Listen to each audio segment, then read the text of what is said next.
Assalamualaikum warahmatullahi wabarakatuh. Selamat pagi anak-anak, gimana kabarnya hari ini? Semoga selalu sehat, tetap semangat ya. Sebelum belajar, anak-anak silakan sholat duha dulu dan jangan lupa berdoa. Hari ini kita akan belajar tematik muatan bahasa Indonesia. Tema 2, subtema 3 dan 4, materinya tentang wawancara. Sebelumnya, silakan anak-anak siapkan buku pena dan buku tulisnya. Sekarang dengarkan baik-baik ya penjelasan dari Ustazah.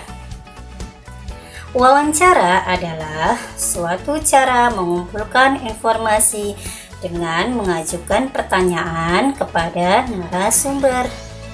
Apa itu narasumber? Narasumber yaitu orang yang memberikan informasi atau orang yang ditanyai. Selain narasumber itu ada pewawancara.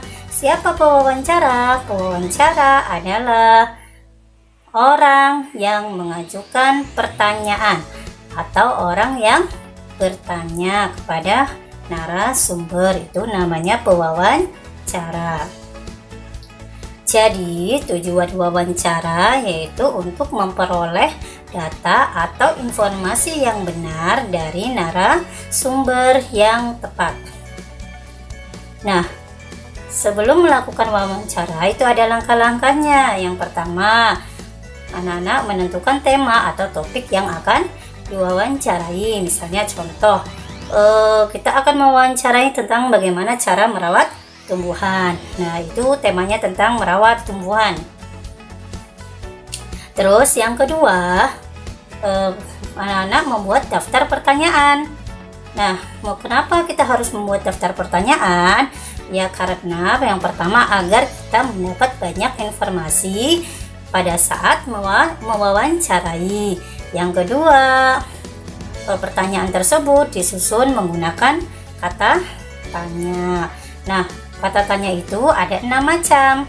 Ini ada beberapa kata tanya itu ada 6 macam. Yang pertama yaitu kata tanya apa, yang kedua kata tanya siapa, yang ketiga kata tanya gimana, yang keempat kata tanya kapan, yang kelima kata tanya mengapa, yang keenam kata tanya bagaimana.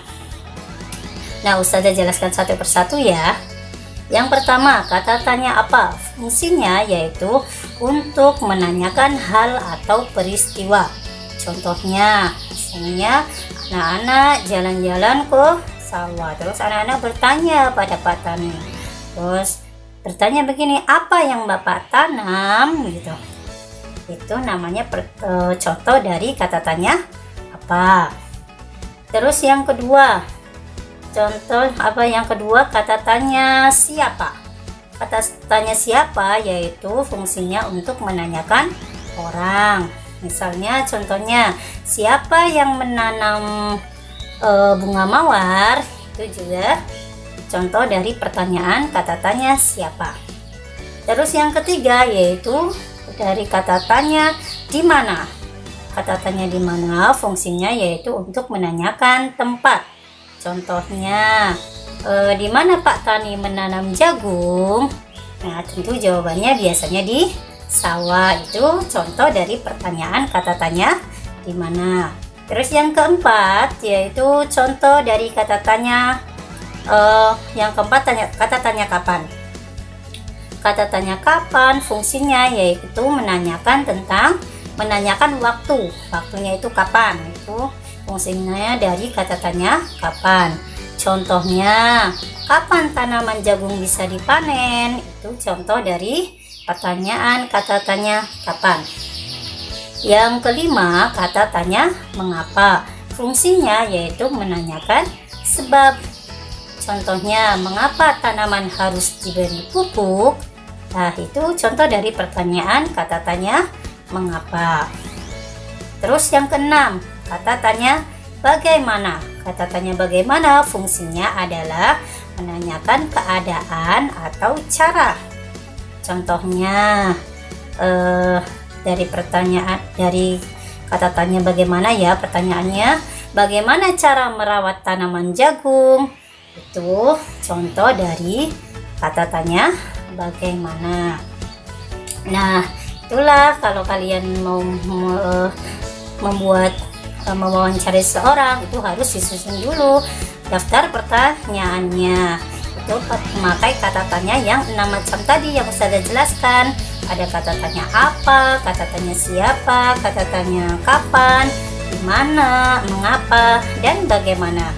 Nah, hari ini pelajarannya itu saja yang Ustazah jelaskan. Nanti tugasnya anak-anak silakan membuat daftar pertanyaan bagaimana cara merawat tumbuhan atau memelihara hewan yang ada di rumah anak-anak.